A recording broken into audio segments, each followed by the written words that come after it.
There. We are so sorry for that brief intro, like a little cutoff there. Just interruption. My sister FaceTimed me, but So before the break, we were talking about stigma. And the groups of people that were the most affected by mental health issues when it comes to self-harm and again suicide. So one of the things they wanted to do was address that, and so they brought in this program called Tough Enough to Talk About It, which focuses on trying to break that stigma. And one of the central sort of points they talked about was the fact that when it comes to a lot of people, when they are experiencing depression, hopelessness, a lot of the things that very often come packaged in with grief is that they felt shame about feeling those things. And they felt shame especially associated with reaching out for help, which is devastating, because one of the most important things when people are experiencing periods of very high stress, grief, depression, anxiety, all those things, and this again comes from Dr. O'Connor again, one of the big things that they found is that support and proper understanding is a huge help in preventing more serious health problems from arising. Yeah. So when people try to just manage it on their own, they try to stuff it down, they try not to reach for help, they try not to find either counseling or even just support groups or medication or anything, because they're ashamed of taking medication to try and help manage their feelings. It's a really big problem. It is. And I think that's one of the reasons that we're doing what we're doing. We really think it's important to actually talk about it. And exactly what Sterling's saying is we're bringing our own views, which are unique, and also looking up research and studying kind of what's out there and maybe demystifying it a little bit. But yeah, I would say to people, it's an anti-anxiety medication I'm on, because thinking that would sound better. Right. But it's actually a mild antidepressant. Yeah. And whatever I need to get me through. And a friend of mine said, I don't want to continue with this medication because of the fact that I rain. The side effects are not the best for me. And she said, oh, but you can't do that cold turkey. Well, of course I'm not going to do it cold turkey. And she said, I don't think you should go off anything. And I'm and it's like, again, I'm not going to dive off of it. I'll probably change to something else. Right. And I think it's important to just note, while we're talking about medications, anytime that a person is planning on changing medication, changing dosages, it's always the best idea to talk to your doctor. Oh yeah, don't ever. And I talked to my doctor. Absolutely. She said push through for 2 months and see if it sorts itself out. So I will probably be sweating through Christmas. Well, and that's when it comes to medications. Very often, one of the things that is a common warning when it comes to medications is that symptoms may worsen before they improve. Which is a bit counterintuitive, but anytime you're adjusting the chemistry in your brain, it's gonna cause some changes that may not be exactly. And again, we're talking about individuals rather than trends and populations. So if they say, well, in 90% of the population we studied, everybody had this particular progression, but that means that 10% of them had something that was Sterling's so smart, notably different. And so if you're looking at, this medication should cause this set of symptoms, but it may cause these, you don't know which group you're going to be in. And so that's why I say it's always a good idea to talk to your doctor first before making those kinds of changes. And one of the things that I found really interesting is the time frame that a lot of medications take in order to show whether they will be effective or how effective they'll be. Because we're talking about fairly small doses that have to accumulate over time and adjust a baseline level. And that's not something that you're going to experience every time you take a small dose over the course of a day. It's something that you may need 3, 4, 5, 6, 7, 8 weeks to see how it's going. It depends on the medication, depends on all kinds of things. So patience and honest communication with your doctor is going to go over right there. Honest communication with your doctor. So when you go in and you're talking to your doctor, and I'm ignoring my dog right now, you need to bring all the variables to the table. You can say, just experienced a significant emotional loss. I've lost a partner. I've lost a child. I've lost a job. Like I'm grieving. Yeah. And so that they have more to work with than just the symptoms. Right. Like where I'm lethargic. Grief brings with it so many other symptoms, and maybe you want to talk a little bit about like in the beginning, what happens to our brain. Right. Sorry. Wendell needs a bit of attention. Gosh, Wendell.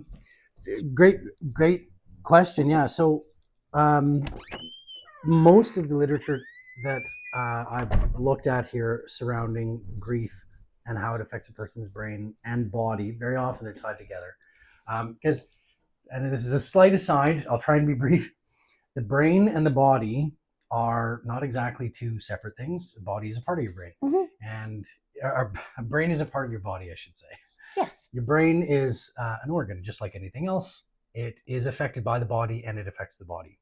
Yes. And so as with anything else, if you have an unhealthy organ to any extent, you can expect that it will affect the rest of the body. So, and that the body will affect. Would you say like unhealthy, like if you're like really the stress that you're carrying, the devastating loss, so that's right. Going to affect your sorry, body. That's thank you. Sorry for pointing that out. I should be very clear.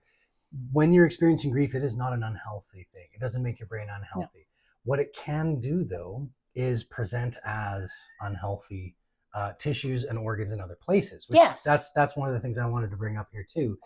Your brain will experience things mostly from the processes that are going on within it that have been prompted by external stimulus. So the loss, the stress, like you talked about, the fear that you experience from all of a sudden having this sense of security stripped away.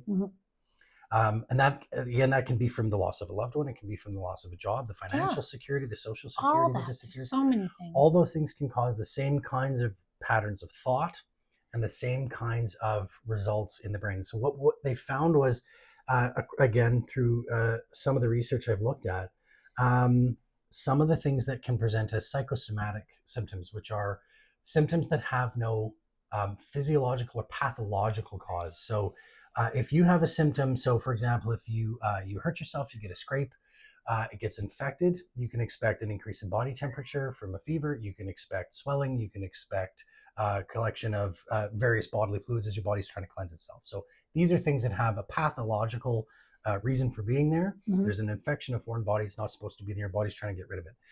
In the absence of a pathological reason for these symptoms to be there, they call it psychosomatic, especially when they're looking at, is this being caused by something that's happening in the brain?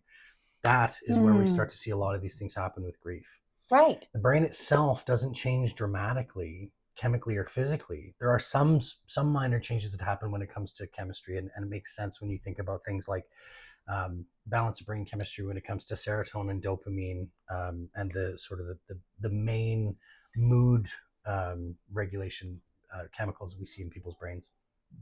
Those get out of whack because a lot of them are being used up, and a lot of them aren't being replenished as quickly as they could be, and a lot of them aren't being triggered in the way they normally would be because of this change in outlook. So as a result of that, they found that digestive issues can take place. Changes with the heart, blood pressure, cardiovascular health can take a big hit. Stress hormones are obviously going to be affected. Lots of times they're really high. Lots of times they end up being depleted because they're experiencing such prolonged stress for such a long period of time. And a very depleted immune system is another possible result from grief. And these are things that happen in your body that are being caused by changes in your brain. But the other thing that's interesting is that what affects the body affects the mind or the brain, and what affects the brain affects the body. So you can end up getting into these this vicious cycle. Yeah. Oh my gosh. When that starts to happen, that's when it starts to look into complex grief. Yes. And when we talk about unhealthy grief, it's things like that where we're seeing things that are a more pronounced symptom, a more pronounced depletion of your immune system or irregularities with and your we're blood saying pressure unhealthy as in your body and just actually, yeah, it's affecting us in a very unhealthy way. It's not manageable. Right. It's causing negative impacts in other areas that are not actually being physically affected. Yeah, huge. That's the concern. And I think that a lot of things happen that are negatively affected when you first experience this kind of loss. And again, the chair isn't the same for everybody. Exactly. And we deal with things differently. And I wanted to talk a little bit about brain fog. Yeah. And that's a thing you hear so many different like time frames. We're all air quotes today. That's all. Time frames. Well, it's just, it's so interesting because grief is such it's a topic that is it is a universal experience that is unique, but there's so little research. Like it's not like many things, right? But we all go through it. So it's like we should be talking about this more. But anyway, you hear things like, oh, grief brain lasts anywhere from a year to 2 years, or some people, it could be 5 years. When does it get to you really just can't remember anything? It's just but in the beginning, literally, I would be talking and then I'd go, I had no idea what I was talking about. Like I would completely lose my train of thought. That was probably one of the most frustrating things for me. It happened a lot in the beginning. Right. And is there any research on that?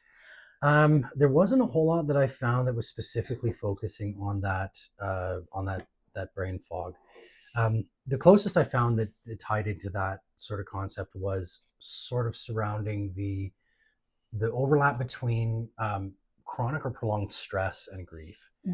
People that have experienced very, very high stress situations without the pronounced loss that is associated with grief very often tend to have the same kinds of things. And you find it a lot with either people that are experiencing major stresses in their professional life, big disruptions in their marriage, perhaps, stressors about just all various different kinds of things. But if they're not, I should say this, stressors can be acute. So there's an instance of something that happens, one event that creates this prolonged stressor, or they can be chronic. Right. And so that can be things like a permanent state of being. And what we find in people that are experiencing prolonged stress is trying to identify, is this an acute stressor where we can expect this to continue to adapt and to change and evolve over time? Or is this an element of your lived experience that is going to persist, and then we can expect this to persist? Wow. So is this going to be something that we can expect to change? Yeah. Well, so that's, again, where it comes into the external things. And grief is one of those things that very often is kind of a weird combination of both. Yeah, I think so. I never even thought about how much stress is involved in grief. And when we don't address it, that would become a prolonged right? Like that's and it will ebb and flow. But with grief brain or brain fog, what I understand about it is, there's just so much happening in our brains, and maybe it's like, again, the stressor, but we're searching for, and I liken it to a routine, where you're sitting at home, and I can talk about, like, I didn't want to come home because I knew that when I came through the door, the light wasn't going to be on. He wasn't going to be waiting in bed, or if I was out late, or if I came in from a walk. I had all these things because my brain was going, no, when you open the door, he's going to be there. When, when you're sitting at the kitchen table, he's going to come in from the garage. It's like all these things. My brain was searching for that. Right. And that, I think, is, we get clouded. Because we're always searching for the routine. And then what happens is our routine eventually changes. Right. We adapt to our situation, and we're all going to do it differently, but it happens. It's this gradual thing where I come through the door and I don't expect him to be upstairs anymore. I know he's not going to be there. I knew he wasn't going to be there in the beginning, but my head and my heart kept saying he's going to be there. Like, that's what I'm looking for. So I think that maybe, and don't quote me on this, but I have read some books and I have had some experience. I feel like once we adapt, and it's like the infantrymen, adapt, overcome, and improvise. You can use that with everything in your life. But we have overcome the really rough beginning. We learn to adapt and settle. And some of us need to have more assistance, which could be therapy, could be education, could be support groups, could be medication, could be all of the above. None of them are wrong. And asking for help, just like you said, is so very important. Absolutely. And we can get really stuck, and our identity can be, we are these grieving people that if we take a step into our life without the person, place, or thing that we lost, we're dishonoring them. Yeah. And then that becomes another stressor.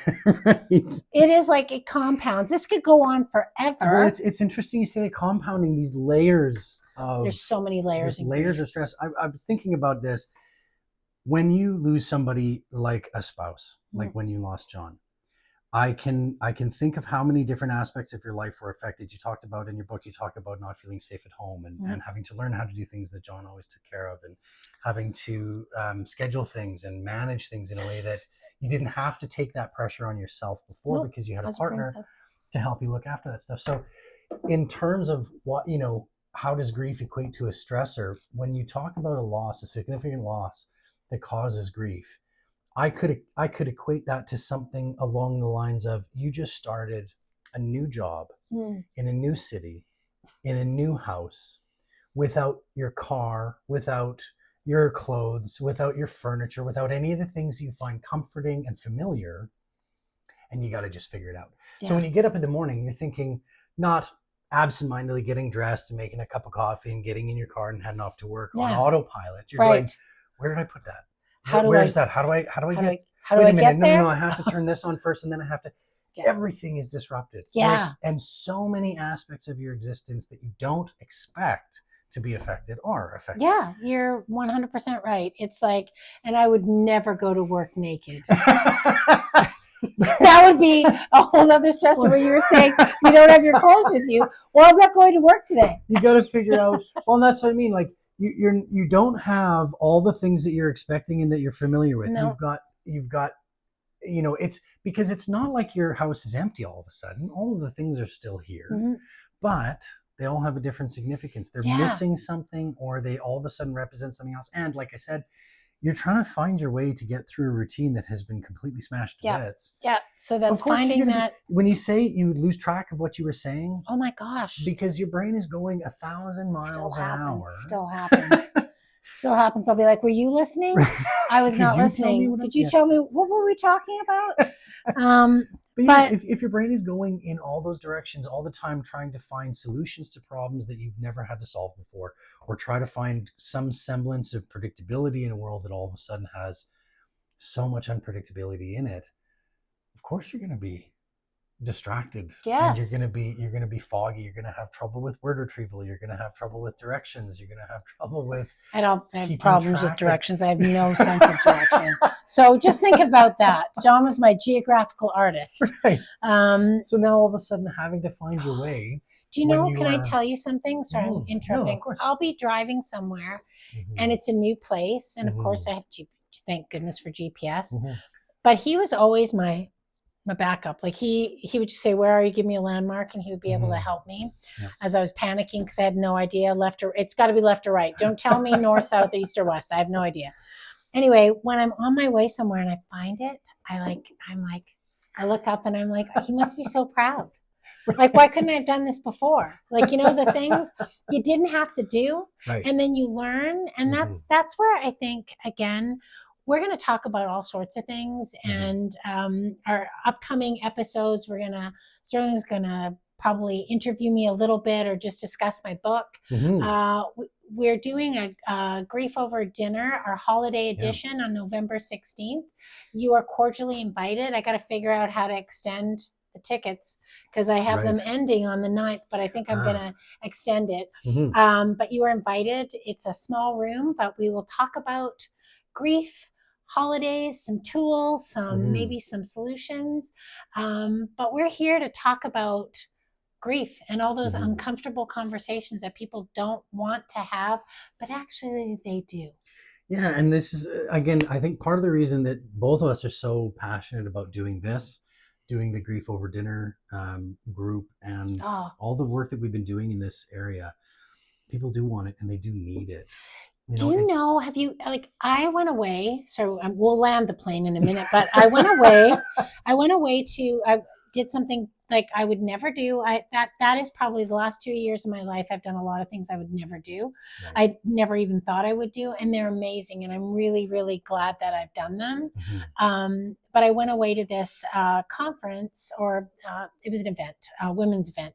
Anyway, you had to say like what you did when you would meet these different people, and they had it set up so that you would have many conversations with people. And every time I told people what I did, they were like, if I started with I was an end-of-life doula, they had a story for me. If I said that I was a grief coach, educator, they had stories for me. And I got to hear people's stories of loss and grief and how it was just, they're like, this is so needed. I so needed to talk to you. And I'm like, you know what? I'm so glad that I was there. But it's a conversation that everybody probably really needs to have. And if anybody is watching this and finds that some of this stuff is resonating with you and you're finding some useful or helpful information, that's kind of the whole point.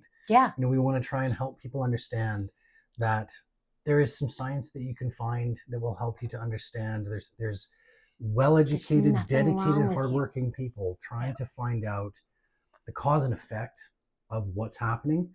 And at the same time, what I've found, and it's been really encouraging, is people like Dr. O'Connor, Mary Frances O'Connor, looking at this and going, there is some science that we can lean on to help us understand why these things happen, how to mitigate some of these things that become really problematic for people. But there's also that compassion and that awareness that the emotions and the lived experience side of this is absolutely paramount in these people being able to express what they're feeling and being able to have these conversations is how we get into it. And I think that's why the support and understanding is so critical. It's why she's identified that as being a huge factor in whether a person is able to process their grief in a quote unquote a healthy way or timely manner.